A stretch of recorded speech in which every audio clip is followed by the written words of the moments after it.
Ahora sí puse a grabar. Bueno, entonces estamos trabajando con un caso cuaternario. Vamos a pasar la lámina, medio extraño, banda base, y estamos pasando la señal por el canal que tiene atenuación. Ya vimos cómo se maneja la atenuación y ahora está ingresando al receptor Gram-Schmidt. Entonces, yo lo que quiero en este es así como muy eh, mm, pedestre, manual, de que voy a ir pasando el pulsito correspondiente al símbolo 1, ya atenuado, lo voy a pasar por esta estructura. Entonces, fíjense. En primer lugar, esto estaría bueno para una pregunta teórica rápida. Imagínense que yo les digo, no, no, vamos a hacer una cosa, vamos a empezar por esta base, por esta rama. Fíjense que este símbolo es una copia de uso 1. O sea, de hecho en la constelación dice que ese símbolo es 2 veces uso 1. Ok. ¿Y qué le pasa con U sub 2? ¿Qué pasará cuando usted multiplique esto por U sub 2? Obviamente va a dar 0, porque estas bases son ortogonales y en particular lo son porque cuando esta está prendida, esta está apagada y viceversa. Y ese 2, ese 1, perdón, es una réplica de U sub 1, es parecido a U sub 1. Es decir, que yo sé cuál es el voltaje aquí a la salida, 0. Mientras que no sé cuánto es el voltaje a la salida aquí, aunque sí lo sé, pero aparentemente no lo sé, ya van a entender a qué se refiere este trabalengua. Yo no sé cómo es, entonces lo voy a tener que hacer ordenadito, poco a poco, y vamos a ver. Ok, entonces agarro el símbolo y lo multiplico por la base, la pinté aquí pequeñita. Obviamente va a dar la misma forma porque son idénticos morfológicamente, pero hay que multiplicar esta amplitud por esta, ¿verdad? Y, eh, eh, digamos, va a durar exactamente lo mismo que aquí. Entonces 10 a la menos 4 sobre 2. Ok, perfecto. Ya yo sé cómo es el pulso producto. El pulso producto se parece a estos dos, porque los dos son idénticos, pero con una amplitud diferente, que es igual a 20 raíz de 2 por raíz de 20.000. Ok, ahora tenemos que integrar, pero resulta que esa integral es dinámica, es decir, primero integramos desde 0 hasta aquí, da un área, que es esta que está aquí. Después un poquito más, es decir, la integral de esa constante va a crecer de manera lineal, como se ve aquí, hasta que llegamos al final, al final del pulso, quiero decir, no al final del bit, al final del pulso. Bit no, símbolo. Entonces aquí, cuando llegue a este punto, la integral, el área va a ser toda esta, que va a ser esa famosa altura, que es este valor por este, por la base. Y eso da 0.2. ¿Okay? Eso es aquí. Y después se queda constante, porque usted sigue integrando y no hay más área que se sume. Entonces, la forma de onda a la salida aquí es esta. ¿Okay? Entonces allí uno se puede preguntar, oye, ¿dónde tomo la muestra? Entonces hay que uno habla de Y de T0.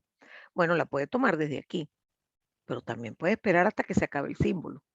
No hay problema. Entonces, fíjense que este número a mí me suena. Observen. Vamos a venirnos para acá y veamos esta constelación. Estamos hablando de este símbolo. Les recuerdo que cuando pasan el sistema por el atenuador, los voltajes se dividen entre 10. O sea que esto que valía 2 ahora vale 0.2. Ah, con razón, porque les cuento, les insisto. Los voltajes a la salida del receptor Gram-Schmidt para cada símbolo corresponden a las proyecciones sobre los ejes U1 y U2. Me explico. Este símbolo S4, ¿verdad? Acuérdense que tengo que hablar de la constelación atenuada, no esta es la del transmisor, lo que pasa es que no pinté en este ejercicio la atenuada. Entonces, este valor es 0.1, este valor es 0.2. ¿Okay? ¿Qué pasará cuando ingrese al circuito del receptor Gram-Schmidt 0? Bueno, que las salidas de las dos van a ser 0, obviamente, porque 0 lo multiplicas por uso 1, por uso 2, 2, 0, lo integras y da 0. Perfecto. ¿Qué pasará con este símbolo? Bueno, fíjense que la proyección sobre el eje sub 1 es 0.2, acuérdense que esto hay que dividirlo entre 10. Y la proyección en el eje sub 2 da 0. Fíjense que esto no tiene componente sub 2. Y eso es exactamente lo que nos dio aquí. Y1 de T0 nos dio 0.2 y Y2 da 0, porque son ortogonales cuando multiplicas S1 por U sub 2. De manera que eso es algo que nos alivia muchísimo el trabajo. Eso de tener que pasar la señal por las ramas Gram-Schmidt es innecesario, absolutamente innecesario, porque nosotros si tenemos la constelación ya tenemos la respuesta. La constelación desaparece al entrar al receptor. Ojo, desaparece. Usted no puede preguntar, dibújeme la constelación a la salida del receptor. No, eso ya no existe constelación. Lo que ocurre es que por lo que está haciendo el receptor, los voltajes que voy a tener aquí coinciden numéricamente con las proyecciones sobre las ramas en la constelación. Por eso es tan importante poder trabajar siempre con la constelación a la entrada del receptor. ¿De acuerdo? Muy bien. Bueno, aquí la pregunta se decía, suponga que apaga la señal transmitida y obtiene 1 milivatio. Determine E sobre eta. Rápidamente les comento que aquí muchísima gente se dio cuenta que al usted apagar la señal lo que le queda es puro ruido. Y usted sabe, porque lo demostramos, que la potencia de ruido a la salida de las ramas de todas es eta medio. Entonces ese milivatio es eta medio. Entonces usted puede despejar eta. ¿Y qué pasa con E? Bueno, E es lo que tiene que ver con la señal. Entonces usted puede perfectamente trabajar con la constelación atenuada y encontrar la energía que va a necesitar aquí. O también lo puede hacer con la energía transmitida. O sea, si les está, fíjense que aquí yo nunca pinté la constelación a la entrada del receptor, pero sí la tengo a la salida del transmisor, que tiene que ver con la señal transmitida. Entonces calculamos la energía como 0 al cuadrado por 1/4, más 2 al cuadrado por 1/4, más etcétera, etcétera, y ese sería este. ¿Okay? Porque estoy pidiendo lo de la señal transmitida, aunque para calcular probabilidades de error no me sirve esa E. Si quiero usar esa fórmula, simplemente tengo que atenuar E. ¿En cuánto? Bueno, como es 20 dB, tengo que dividir la energía entre 100, como lo hice aquí. Aquí calculé la energía en el transmisor y después la dividí entre 100. Entonces tengo la energía sacada, aunque nunca la pinté, sacada de la eventual constelación a la entrada del receptor. ¿De acuerdo? Entonces, bueno, creo que con esto terminamos el ejercicio. Este otro ejercicio, aparte de que toca la constelación, es debido poner otra atenuación, pero es que como me lo tomé de los parciales, no, realmente no me di cuenta que tenía otra vez 20 dB. Ok. Fíjense que aquí tengo una transmisión binaria de pulsos no retorno a cero, cuya constelación es la mostrada. Fíjense bien, no son exactamente uno, o sea, uno el negativo del otro, pero son polares, porque tienen formas inversas. ¿Okay? Entonces dice, esta señal que está representada por esta constelación, U1 es un pulso, porque estamos hablando de no retorno a cero. Entonces, esta señal se atenúa a 20 dB por el canal y después se le agrega ruido blanco gaussiano. El receptor es Gram-Schmidt, obviamente que tiene una sola rama, pues tenemos una sola base. La pregunta es muy matemática. Este ejercicio lo puse simplemente para repasar cómo usar las tablas. ¿Okay? Sobre todo las tablas que tienen valores bajos de probabilidad, que son las más lógicas, pues que en el sistema de comunicaciones las probabilidades sean más bajas. Entonces dice, determine eta si sabe que la probabilidad de error a la salida es 10 a la menos 6. ¿Okay? Entonces aquí uno se da cuenta que puede saltarse muchas cosas. Primero, esto es una transmisión binaria, el canal tiene ruido blanco, el receptor es el óptimo, es Gram-Schmidt. Entonces, es saludable que yo lo primero que haga sea aplicar la atenuación y obtener la constelación a la entrada del receptor.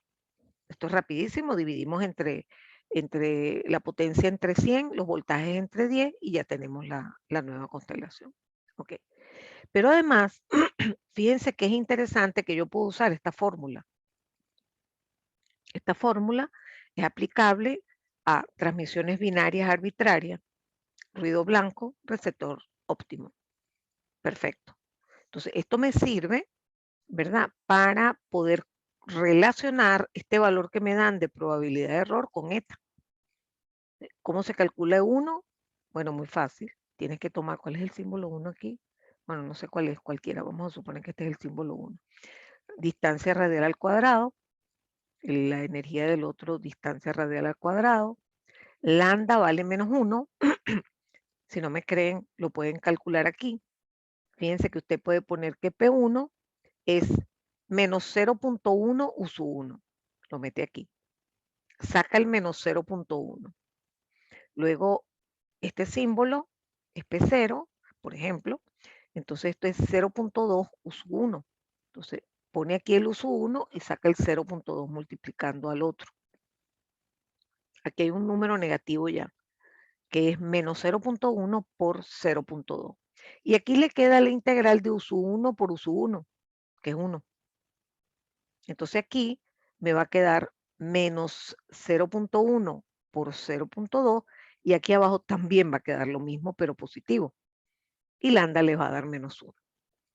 Entonces, estamos hablando de transmisiones polares, aunque no sea exactamente igual. Entonces, usted termina de poner los valores aquí y llega a este resultado, que todo esto da 0 con raíz y todo, da 0.3 entre raíz de 2 eta. Me dicen que esa probabilidad da 10 a la menos 6. Entonces, yo me vengo a la tabla y les digo que esto es X y esto es Q de X. Entonces, tengo que buscar dónde está aproximadamente 10 a la menos 6. No se den mala vida porque esto obviamente no tiene infinitos valores, sino que los salta. Entonces, vamos a buscar lo que se le parezca más. Y a mí me parecía que el que más se parecía es este, que es 1,02 por 10 a la menos 6. Ese es el más cercano y agarro ese. Entonces, para que esa probabilidad tenga este valor, el argumento de la Q tiene que ser 4,75. Entonces igualo esto a 4,75 y despejo eta. En realidad lo menos importante es despejar eta. En este ejercicio me interesaba reforzarles el concepto de la polaridad, aunque de una manera que uno como que no se espera a veces, uno a lo mejor tiene dudas, ¿no?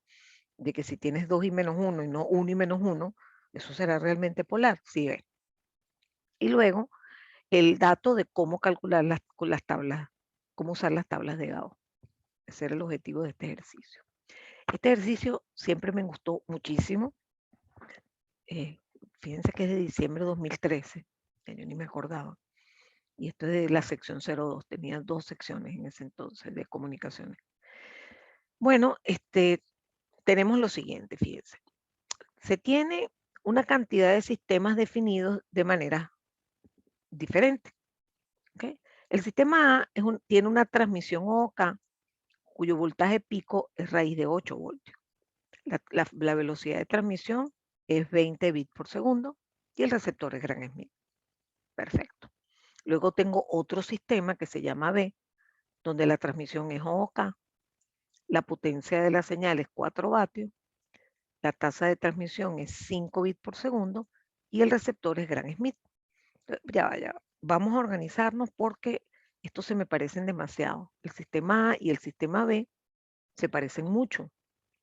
Entonces yo no sé, no estoy segura si voy a usar una curva o 2 curvas para el sistema A y el sistema B. Entonces fíjense que algo que yo les aclaré es que si usted tiene el mismo transmisor, ruido blanco en ambos y el mismo receptor, eso corresponde a una misma curva. ¿Okay? Pero entonces me dice, pero ya va, profesora, mira que aquí tengo una velocidad y aquí tengo otra. Sí, pero es que usted dentro de una misma curva se puede mover aumentando la velocidad, bajando la potencia, subiendo la potencia y se mantiene en la misma curva. ¿Qué no pasa con el sistema C?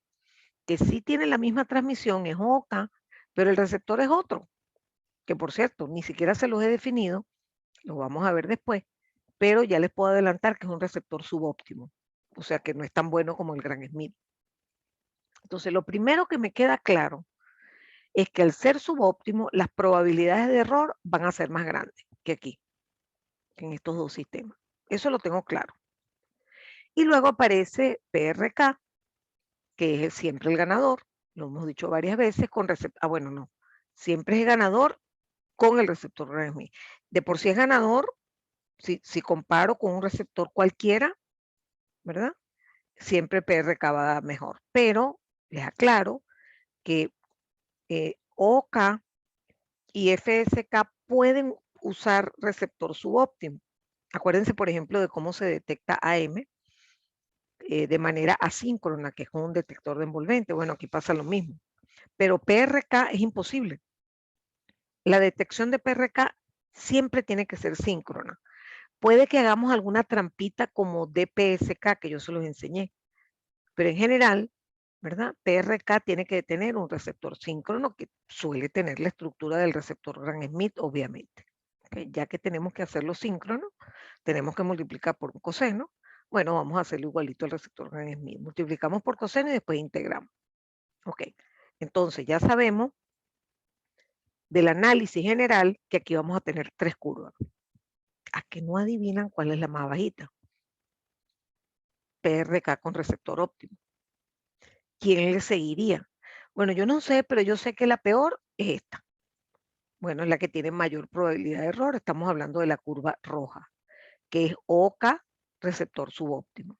Entonces, ya usted con esos datos, usted puede dibujar las curvas. Una cosa es las curvas, otra cosa es los puntos. ¿Okay? Usted primero, digamos, formalmente, usted tendría que conocer que la probabilidad de error aquí y aquí es Q de la raíz de E sobre eta. ¿Okay? ¿Y de dónde sacó usted eso? Bueno, porque yo tengo una fórmula general para casos binarios arbitrarios. Es decir, donde, por ejemplo, una de las formas es una sinusoide y la otra es 0 voltios. Y también tengo el resultado para PRK, que es Q de la raíz de 2E sobre eta. Eso lo tengo clarísimo, ¿ok? Porque ese es el resultado para un caso binario polar. Eso lo obtuvimos nosotros matemáticamente. Entonces, les digo esto porque en otros ejemplos, usted va a ver que yo no me fajo a calcular todas estas cosas porque son transmisiones locas que yo invento. Entonces allí usted tiene que tomar como camino determinar la probabilidad de error, como se lo voy a enseñar más adelante, determinar la probabilidad de error en función de E sobre eta. Y entonces allí usted se va a dar cuenta que, por ejemplo, si tiene un sistema cuya probabilidad de error es Q de la raíz de 0.1 E sobre eta, y tiene otro sistema que la probabilidad da Q de la raíz de 0.4 E sobre eta, pues este último es el ganador, porque es el que tiene el argumento más grande. ¿Okay? Aquí lo hicimos como de una manera más rápida, pero el paso preciso es que usted tiene que calcular la probabilidad de error en función de E sobre eta. ¿Okay? Bueno, espero que les haya quedado claro. Si tienen dudas, pregunten. Les haya quedado claro porque son 3 curvas y no 4. ¿Okay? O por qué no son 2 curvas, dado que aquí son OK, OK, OK. ¿Saben qué? Tienen que tener mismo transmisor, mismo receptor y por supuesto ambos pasando por un canal idéntico a WGN. Muy bien. Ahora vamos a adentrarnos porque ahora me piden que no solamente grafique las curvas, sino que grafique los puntos. Entonces ahí la historia es otra. Tengo que calcular los valores de E sobre eta de cada situación. Recuerden que la energía es la potencia por T-bit. Estamos en puras transmisiones binarias. Fíjense, pongan atención que aquí es que se van a dar cuenta que usted tiene que saber todo lo que es la primera parte de mm, mm, caracterización de señales. Usted tiene que tener muy claro eso. Fíjense que si el sistema OK es una sinusoide y cero, y aprendimos que si la sinusoide estuviese prendida todo el tiempo, la potencia sería el voltaje pico al cuadrado sobre 2, como cualquier sinusoide. Pero esta está apagada la mitad del tiempo. O sea que la potencia es B pico al cuadrado sobre 4. ¿Okay? Y aquí lo puse así. Porque está apagada la mitad del tiempo. Bueno, lo cierto es que logro calcular la potencia como esto al cuadrado sobre 4 y luego a mí me dan F bit, pero yo quiero T bit. Ah, bueno, no hay problema. T bit de 1 sobre 20. Entonces multiplicas 2 por 1 sobre 20 y te da 0.1 joule. ¿Okay? Vamos ahora al siguiente caso, me dan directamente esto, ya no tengo que hacer ningún cálculo y lo multiplico por un quinto. 4 por un quinto es 0.8 Joule. Vamos con el sistema C. Me dicen que la potencia es 2 vatios y FBID es 20, no tengo nada que calcular. Tendría que multiplicar 2 por 1 sobre 20, me da 0.1 Joule. Y ahora con PRK, aquí sí me dan el voltaje pico. Entonces, la potencia es V cuadrado sobre 2, porque es una sinusoide vulgar y silvestre. No importa que le cambie la fase ni la frecuencia. Entonces me queda esto al cuadrado sobre 2, me da 2, por 1 sobre 20 me vuelve a dar 0.1 Joule. Entonces, fíjense. Tengo 3 sistemas con la misma energía. Usted traza una línea vertical que representaría el valor específico de 10 log de E sobre eta, que no lo tengo. O sea, fíjense que yo no tengo aquí valores precisos para nada. Son valores generales porque no conozco eta. Conozco las energías, pero no conozco esta. Lo que sí sé es que hay 3 puntos que están ubicados sobre la misma línea y uno que está fuera de eso y además está a la derecha. ¿Y cómo sabe usted eso? Bueno, porque tiene la energía más grande. Entonces tiene que estar movido a la derecha con respecto a los puntos morados. Bueno, claramente esta curva azul es la de Oka con Gran Smith y allá hay estos dos casos. Estos dos casos son iguales, o sea, ¿cómo se dice? Comparten la misma curva. La diferencia es que el caso B tiene más energía. Entonces, el punto verde es el caso B. El punto, este punto morado que está en esta misma curva es el caso A. ¿Okay? Entonces, fíjense todo lo que les he evaluado, ¿verdad? Con este ejercicio y casi que no he sacado ninguna cuenta. ¿Okay? Este ejercicio me gusta mucho porque primero les hace ver a ustedes que usted tiene que conocer las cosas básicas de los sistemas que estudiamos como estándar en la primera parte del curso. ¿Okay? Tiene que saber ubicar las curvas, saber identificar cuándo las curvas son iguales, cuándo son distintas. En principio, usted tiene que tener la capacidad de calcular la probabilidad de error del sistema que yo les dé en función de E sobre eta. Ese es el punto de partida. Y después, eso es para ubicar las curvas. Y después para ubicar los puntos tiene que ubicarse en alguna, digamos, línea que represente el E sobre eta específico. Y así, ustedes pueden ir pintando curvas y después sobre las curvas puede ir pintando puntos. ¿De acuerdo? Este ejercicio me encanta por eso. Bueno, una vez hecho todos estos ejercicios, etcétera, fíjense que en el fondo estamos todavía como medio estacionados en binario. A pesar de que hicimos un ejercicio por allí, medio extraño cuaternario, en realidad todavía no sabemos calcular la probabilidad de error para el caso cuaternario o 16 cuan o ninguno de esos. Entonces vamos a hacer como otra vez como una trampita para poder extrapolar todo lo que hemos aprendido en el cálculo de la probabilidad de error. ¿Okay? La trampa es la siguiente. Vamos a suponer que yo tengo estos sistemas binarios, ¿verdad? Y yo digo, oye, vale, pero yo tengo otra forma de ver el cálculo de la probabilidad de error. Fíjense. Yo voy a decir que aquí se va a cometer error si este símbolo se convierte en este, y eso va a depender primero de que este exista, que tiene un medio de probabilidad de existir, y segundo de esta distancia que se llama de min. ¿Okay? Eso primero. Pero también me puedo equivocar si este símbolo se convierte en este. Y eso también depende de esta distancia. Eso es lo que yo llamo aquí la probabilidad de que ese 1 se convierta en ese 2 y la probabilidad de que ese 2 se convierta en ese 1. Ambos se multiplican por un medio porque el símbolo tiene que existir antes de equivocarse. Y su probabilidad es un medio. Igual aquí. El símbolo 2 tiene un medio de probabilidad. Bueno, voy a proponer que esto, que yo llamo que digo que es como una semillita dentro del cálculo de la probabilidad de error, mi propuesta es que esto va a dar igual a Q de min entre raíz de 2 eta. A ver, ¿de dónde sacó usted eso? Bueno, recuérdense que algo que aprendimos es que la probabilidad de error estaba asociada a y de t0 sobre sigma. Y en este caso me doy cuenta que para que yo me equivoque, tengo un margen de min entre 2. Fíjense, si yo tengo ruido y me pongo aquí, no me voy a equivocar. Voy a seguir diciendo que tengo ese 1. Si me pongo aquí, igual. Pero si me pongo aquí, me fregué. Me equivoqué y el receptor va a decir, llegó el símbolo S2, lo cual es falso. Es una equivocación.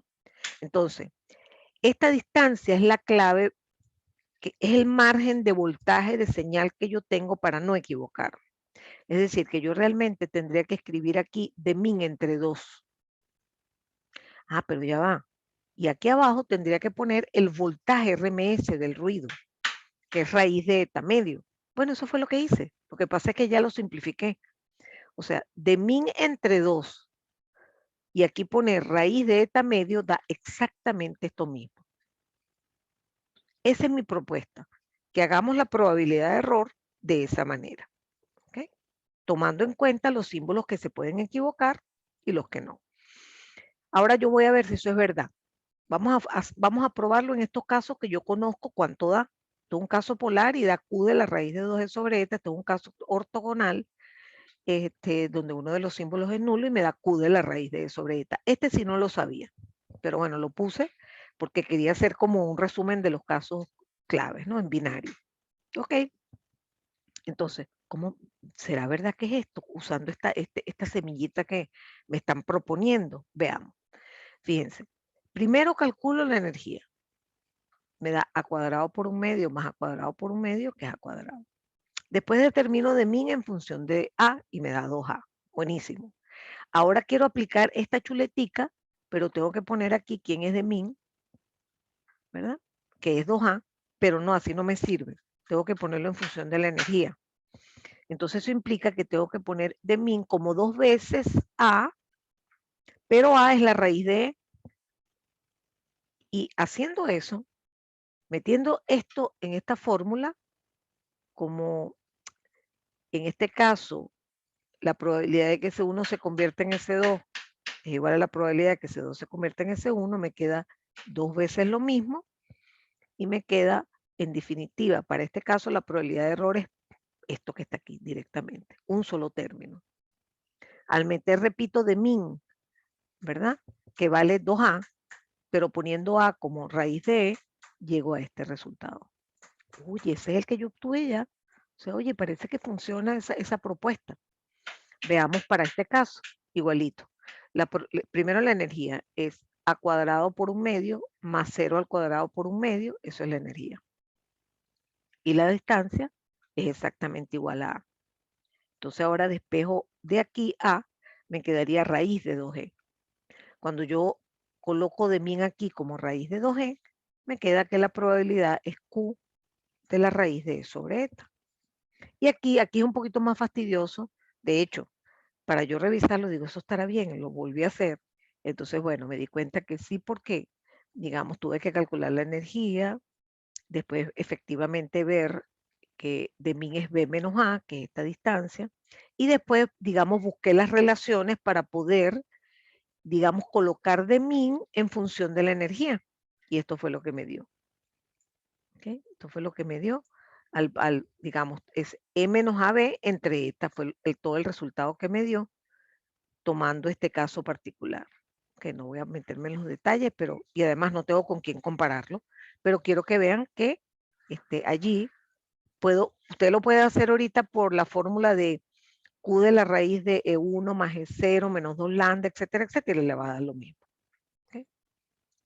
Bueno, vamos a tomar la propuesta de la profesora y vamos a ver qué haríamos aquí, en este caso. Bueno, se me ocurre hacer lo mismo. Decir, cada símbolo tiene probabilidad de un cuarto. Entonces, es la probabilidad de que A se convierta en B por un cuarto, más la probabilidad de que A se convierta en C por un cuarto, más la probabilidad de que A se convierta en D por un cuarto. Eso es solo para este símbolo. Tengo que hacerlo para los otros 3 símbolos y eso me da 12 términos de probabilidad de que un símbolo se convierta en otro. ¿Okay?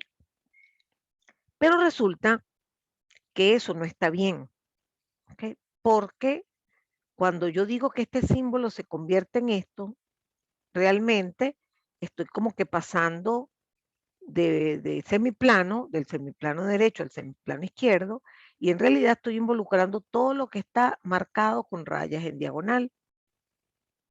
Cuando yo digo que este símbolo se convierte en esto, estoy pasando del plano superior o norte al plano sur. Eso implica todas las líneas horizontales. Y cuando me refiero a convertirme aquí, tengo que pasar una línea que corresponde al umbral y decir que estoy realmente, digamos, pasando a, digamos, a otra zona que es la que está marcada con líneas verticales. Bueno, me faltó dibujar aquí. Okay. Bueno, lo cierto es que si usted se da cuenta, hay zonas que las estoy usando 3 veces y eso no sirve. Eso es igual que cuando uno usa probabilidades condicionales, que usted no puede decir, por ejemplo, que la probabilidad de A o B es la probabilidad de A más la probabilidad de B. No, porque a menos que sean excluyentes. Usted tiene que hacer probabilidad de A más probabilidad de B menos la probabilidad de A y B juntos para que sea cierta esa probabilidad. Aquí tenemos que hacer lo mismo. Pues resulta que eso es lo mismo que yo tome una norma que dice, mira, ¿sabes qué? Aplica el invento que te están proponiendo, pero solo usa los símbolos más cercanos, los que están a de min. Por ejemplo, para A, usa solamente este y este. Destierra a este. O sea, lo que estamos haciendo es como una poda de esos 12 términos y me van a quedar menos términos, que son los que están aquí. La probabilidad de que A se convierta en B, la probabilidad de que convierta en D. Y los tengo que poner los dos porque los dos están al mismo de min. Lo mismo tengo que hacer con B. Me van a quedar 2, que B se convierte en A o en C. Lo mismo con C, lo mismo con D. Es decir, he reducido de 12 a 8 términos y eso es lo que se conoce, esa poda se conoce como cota superior de la probabilidad de error. Ahora tengo que traducir cada uno de estos términos utilizando esta expresión. Donde diga eso voy a poner Q de min entre la raíz de 2eta. ¿Okay? Entonces fíjense que aquí lo dejé así, dejé la letra D y estudié cada uno y resulta que como las distancias mínimas para todos son iguales, esto se convierte en 8 términos, uno por cada uno de estos, 8 Qs con el argumento, sí, digamos, aquí he podido poner, en vez de poner la raíz de D cuadrado, puedo poner D, pero también puedo poner la raíz de D cuadrado. Lo cierto es que el resultado de la probabilidad de error lo he conseguido. Señores, este camino lo vamos a seguir para todos los casos emearios que se le ocurran a usted. Cualquiera, ruido blanco, receptor óptimo. Esto es lo que vamos a usar para calcular la cota superior de la probabilidad de error, que es la única forma en que lo vamos a hacer para casos emearios porque son muy complicados. ¿Okay? Entonces, hoy llegamos hasta aquí, mañana vamos a ver este caso, que es el 16 cuán.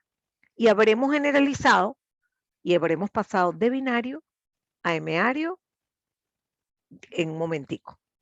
¿Okay? Entonces, bueno, ya hemos avanzado. Mañana ya terminamos detección con ruido y seguramente lo que vamos a hacer es ejercicio. Y la semana que viene, el lunes, daremos easy. Y listo. Eso es todo lo que falta para terminar lo que va para el parcial 1. Así que bueno, les voy a enviar el correo en un minuto con el registro del quiz y después pueden comentarme. Bueno, gracias por venir.